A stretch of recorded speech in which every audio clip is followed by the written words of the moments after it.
बंधुओं, धूप और छांव का मेला है ये जिंदगी। धूप और छांव का मेला है ये जिंदगी। बहते हुए जल का रेला है ये जिंदगी। धूप और छांव का मेला है ये जिंदगी। बहते हुए जल का रेला है ये जिंदगी। निराश मन के लिए तो ढलती हुई शाम है ये जिंदगी। नेगेटिव थिंकिंग वालों के लिए तो ढलती हुई शाम है ये जिंदगी। वरना तो सुबह की मधुर वेला है ये जिंदगी। वरना तो सुबह की मधुर वेला है ये जिंदगी।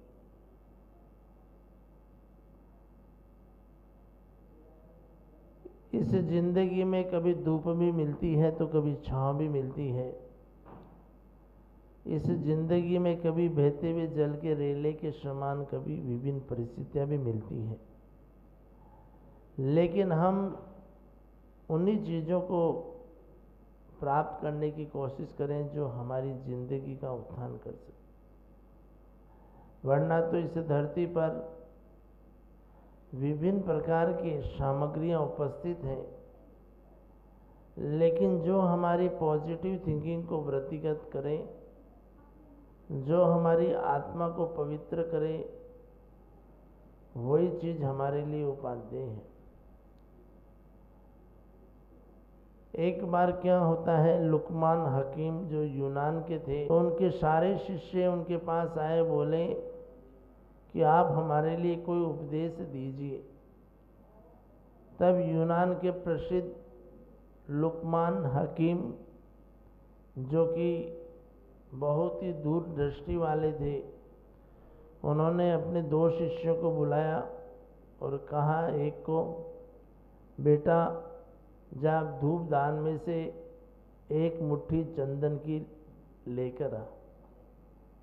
चंदन का बुरादा अपने मुट्ठी में लेकर आ तो तुरंत उस हकीम की आज्ञा मानकर एक शिष्य अपने हाथ में चंदन का बुरादा लेकर आता है और दूसरे शिष्य को बोलते हैं कि जा तू अपने हाथ में कोयला लेकर आ। वह दूसरा शिष्य कोयला लेकर आता है। दोनों शिष्यों को अपने एक इधर बाजू खड़े करते हैं और एक इधर बाजू खड़े करते हैं। एक शिष्य के हाथ में चंदन का बुरादा है और दूसरे शिष्य के हाथ में कोयले का। वह कहते हैं कि जाओ एक इस खिड़की से और एक इस खिड़की से। और जैसे ही दोनों शिष्यों ने, एक ने चंदन का बुरादा फेंका और एक ने उस कोयले को फेंका, तो दोनों के फेंकने के बाद दोनों शिष्यों को बुलाया, इधर आओ और बैठो। तो दोनों को पास में बिठाया और दोनों को पास में बिठाने के बाद बोला कि तुम्हारे हाथ दिखाओ, तुम्हारे हाथ कैसे हैं। जिसने चंदन का बुरादा हाथ में लिया था, उसके हाथों में से चंदन की महकी महकी खुशबू आ रही थी, और जिसके हाथ में कोयला था, उसके हाथ में अभी भी कालीमा नजर आ रही थी। लुकमान हकीम ने कहा कि यही जिंदगी का सार है कि जब भी यदि चंदन की खुशबू मिले तो उसको ले लेना चाहिए, साधु की संगत मिले तो उसको अंगीकार कर लेना चाहिए, क्योंकि एक घड़ी आदि की भी याद करे संगति साधु की कटे सकल अपराध। जिस प्रकार से उसके हाथ में चंदन का बुरादा था और उसने उस हाथ को खाली कर दिया, तदुपरांत भी उस चंदन की खुशबू उस हथेली में विद्यमान रही। उसी प्रकार से साधु की संगति यदि थोड़ी देर भी मिले तो उसको अंगीकार कर लेना चाहिए, क्योंकि उसकी खुशबू अपन को जिंदगी भर मिला करती है। ये खुशबू, ये सुगंधी ऐसी है कि जिस प्रकार से जो इत्र होता है, इत्र वह महकता रहता है, उसी प्रकार से हमारी जिंदगी को महकाने के लिए संत समागम जरूरी। आसमान से एक पानी की बूंद नीचे गिरती है तो विभिन्न प्रकार की संगति को प्राप्त करके वह विभिन्न प्रकार की पर्याय में कन्वर्ट हो जाती है। वही जल की बूंद यदि मिट्टी की संगति प्राप्त करती है तो कीचड़ में परिवर्तित हो जाती है। वही जल की बूंद यदि सूर्य की गर्मी की संगति प्राप्त करती है तो वाष्प में परिवर्तित हो जाती है। वही जल की बूंद यदि केले के पत्ते पर गिरती है तो कपूर में चेंज हो जाती है। और वही जल की बूंद यदि सांप के मुंह में जाती है तो जहर बन जाती है। वही जल की बूंद यदि गाय के मुख में जाती है तो दुग्ध में परिवर्तित हो जाती है। और वही जल की बूंद यदि नीम के पेड़ की जड़ पे जाती है तो कड़वास को धारण कर लेती है। वही जल की बूंद यदि गन्ने के पेड़ की जड़ पे जाती है तो मिठास को धारण कर लेती है। एक ही जल की बूंद है, वो यदि फूल पर गिरती है तो वातावरण को सुगंधिमय बना देती है। और वही जल की बूंद यदि स्वाति नक्षत्र में सीप के भीतर प्रवेश करती है तो मोती में परिवर्तित। ये चतुर्मास भी स्वाति नक्षत्र की तरह है। यदि आप अपनी आत्मा रूपी जल की बूंद को परमात्मा रूपी मोती में कन्वर्ट करना चाहते हैं तो आप स्वाति नक्षत्र रूपी चतुर्मास में इस भक्ति और इस ज्ञान रूपी गंगा में सीप में प्रवेश करेंगे तो निश्चित रूप से संतों की वाणी से और संतों के समागम से आपकी आत्मा भी परमात्मा में कन्वर्ट हो सकती है।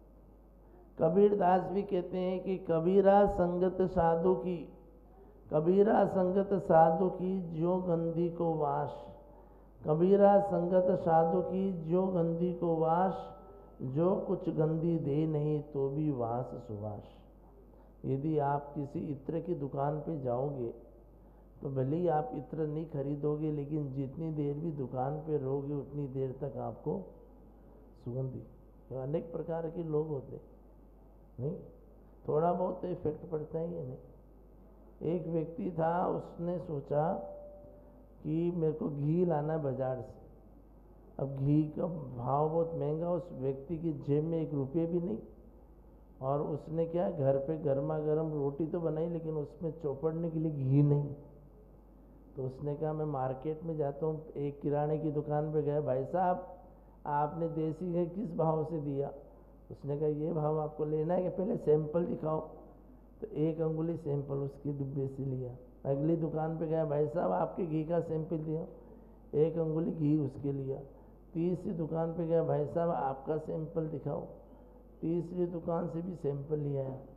सभी दुकान से सैंपल आए तो इतना घी तो हो गया कि जिसमें 4 रोटी चौपड़ सके।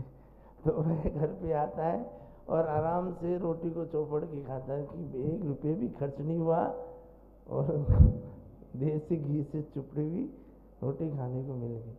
तो बंधुओं, घी की दुकान पे जाएंगे, अगर सैंपल भी लेंगे तो सैंपल भी अपन को नुकसान नहीं देता है। उसी प्रकार से यदि आप ऐसा कर मत देना, मैं तो उदाहरण दिए, नहीं तो आप भी शुरू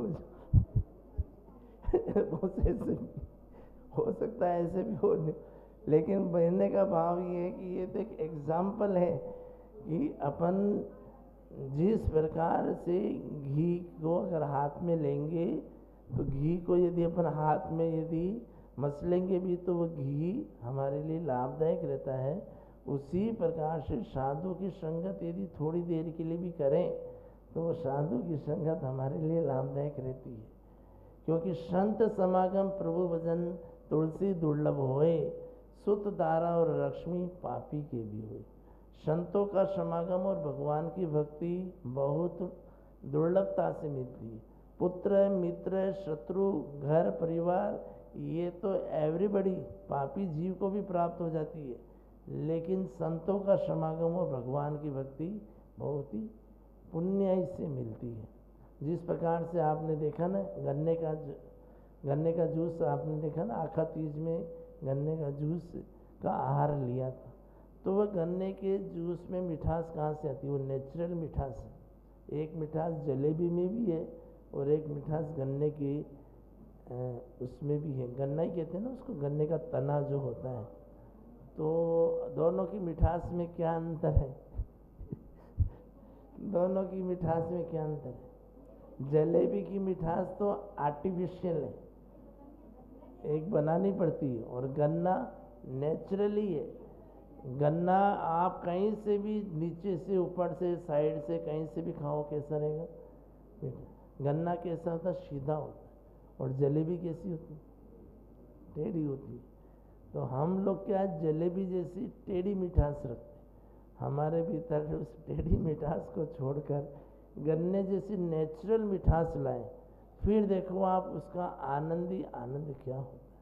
हम यदि उस गन्ने की मिठास को नेचुरल अपना लेंगे तो हमारे पास वाला भी ये अनुभव करना चाहिए। अपनी वाणी भी ऐसे निकलनी चाहिए जैसे कोई रसगुल्ला टपक रहा हो। किसी के पास जाते हैं तो ऐसा लगता है कि कांटे के पेड़ के नज़दीक आ गए, और किसी के पास जाते हैं तो गुलाब के पौधों के पास खड़े, नहीं, किसी के पास जाते हैं तो लगता है कि करेले की सब्जी खा के आए, और किसी के पास जाते हैं तो ऐसी की वाणी ऐसी है कि रसगुल्ला टपक रहा है।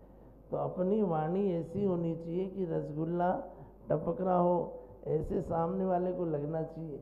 ऐसा नहीं लगना चाहिए कि कड़वास हो अपने भीतर। अपने भीतर नीम के पेड़ की जड़ की तरह कड़वास नहीं होनी चाहिए।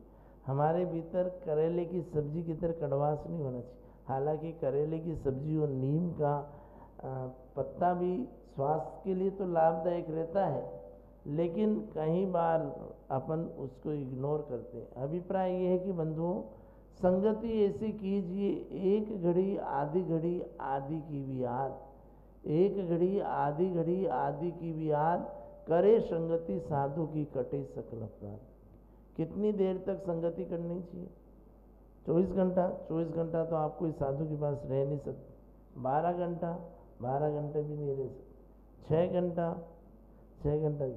अरे जितनी भी हो सके, something is better than nothing. आप ये मत सोचो कि लेट बाइकॉन्स भी बाइकॉन्स। अपन ये सोचे कि महाराज जी तो 24 आवर्स के लिए कह रहे हैं, लेकिन लेट बाइकॉन्स भी बाइकॉन्स बट टेक इन फ्यूचर। अपन इस बात को ध्यान में रखते हुए कि थोड़ी बहुत भी यदि संगति मिल गई तो हमको इनफ है। एक नामी चोर जिसको पकड़ने के लिए 7 राज्यों की पुलिस लगी थी। कितने राज्यों की? 7 राज्यों की पुलिस ने एक चोर को पकड़ नहीं पाए। वो चोर पूरी ज़िंदगी भर चोरी करता रहा, और जब मरने लगा तो अपने बेटे को भी बोला कि बेटा ये अपना खानदानी पेशा है। क्या है बेटा? अपना ये खानदानी पेशा है, कभी तू चोरी करना मत छोड़ना। तो जब जाने लगा तो उसने कहा पिताजी कि ठीक है, मैं आप कहोगे वैसा करूँगा, लेकिन कुछ ऐसा और सूत्र दे दो कि जिससे मेरी चोरी की आदत नहीं छूटे। तो उसने कहा एक बात का ध्यान रखना, कभी भी दिगंबर जैन साधु के पास मत जाना। नग्न दिगंबर जैन साधु के पास जाएगा तो तेरी चोरी करने की आदत छूट जाएगी। इसलिए तू अपने पिता को बोल कि कहीं भी दिगंबर जैन साधु का प्रवचन हो रहा हो, कान बंद कर लेना, लेकिन उनकी वाणी को मत सुनना। सही बात है ना? महाराज की वाणी में है भी क्या? नहीं। वैसे तो ठीक है, आप लोग आए हो, बैठे हो, नहीं तो बहुत से हमारे यहाँ के ऐसे भी बुद्धिमान लोग हैं जो सीधे निकल जाते हैं, लेकिन वाणी सुनने में जोर आता है। कोई बात नहीं बंधुओं, अभिप्राय ये है कि दिगंबर साधु की वाणी कभी मत सुनना, उनके प्रवचन कभी मत सुनना। अगर वो कहीं दिख जाए या उनके कहीं प्रवचन हो रहे हो तो दूर से निकल जाना, क्योंकि मैंने इस नियम का पालन किया है, तब मैं अभी तक चोर बन के रहा हूँ। नहीं तो उनकी वाणी में जादू ऐसा है कि लोग चोरी करना छोड़ देते हैं, बुरी आदतें छोड़ देते हैं, लोग शराब पीना छोड़ देते हैं, लोग बीड़ी पीना छोड़ देते हैं, सिगरेट पीना छोड़ देते हैं, गुटखा तंबाकू खाना छोड़ देते हैं। साधु की संगत में जाओगे, साधु के पास बैठोगे तो सब कुछ ऑटोमेटिक, एक बार नहीं, 2 बार नहीं, 3 बार। इसलिए तो ध्यान रखना, कभी भी उनके पास मत जाना। उसने कहा ठीक है पिताजी, मैं उनके पास नहीं जाऊंगा, और उनके प्रवचन नहीं सुनूंगा। ऐसा उसने मतलब पिता, दिन बीतते गए, अपने पिता के खानदानी पेशा को उसने भी जारी रखा, और कभी इधर चोरी, कभी उधर चोरी, कभी मंदिर में से गुल्लक की चोरी, कभी किसी के हार की चोरी, कभी किसी के दुकान में से नकदी की चोरी, और बहुत कोशिश की पुलिस ने, वो पकड़ा ही नहीं जाए। तो एक बार एक व्यक्ति ने कहा कि पुलिस भाई इनको पकड़ते क्यों नहीं, यही चोर है, दिन में घूम रहा था वो एक बार खुलेआम, तो यही चोर है, इसको पकड़ते क्यों नहीं है। तो पुलिस ने कहा कि जब तक हमारे पास सबूत नहीं होगा तब तक पकड़ नहीं सकते। बंधुओं, ये जानते हुए कि ये चोरी करने वाला हो सकता है, लेकिन पुलिस को तो सबूत चाहिए, रंगे हाथ तो पकड़े, कैसे पकड़े। एक बार क्या हुआ कि वह दिन में घूम रहा था और महाराज जी का प्रवचन भी चौराहे पर हो रहा था। कहाँ पे हो रहा था? तो क्योंकि आप जानते ही हो कि साधुओं के प्रवचन कभी मंदिर में भी होते हैं, कभी भवन में भी होते हैं, कभी चौराहे पर भी होते हैं। तो वो दिगंबर जैन साधु चौराहे पर प्रवचन कर रहे थे, और वो चोर भी दिन में जा रहा था उसी रास्ते से। उसने देखा कि चौराहे पर भीड़ इकट्ठी हो गई, रास्ता रोक लिया, क्या हो रहा है इधर। उन्होंने बोला कि जैन साधु का प्रवचन हो रहा। और जैन साधु का नहीं। उसने कहा मेरे तो नहीं जाना, क्योंकि मैं अगर उनके प्रवचन में जाऊंगा तो मेरी बुरी आदतें छूट जाएगी। तो उसने सोचा कि अपन इधर से जाते हैं। अब इधर से जाने पर पता चला कि 3 किलोमीटर का फर्क पड़ रहा था पूरा का, इधर पूरा घूम के जाओ।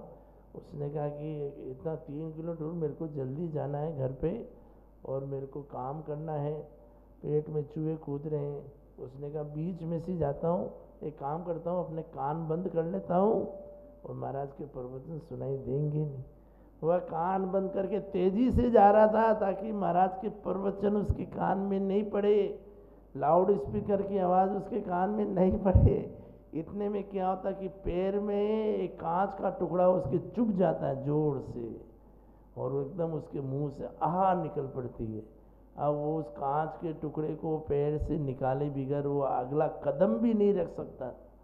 उसने कहा ये भी अभी चुभना था क्या।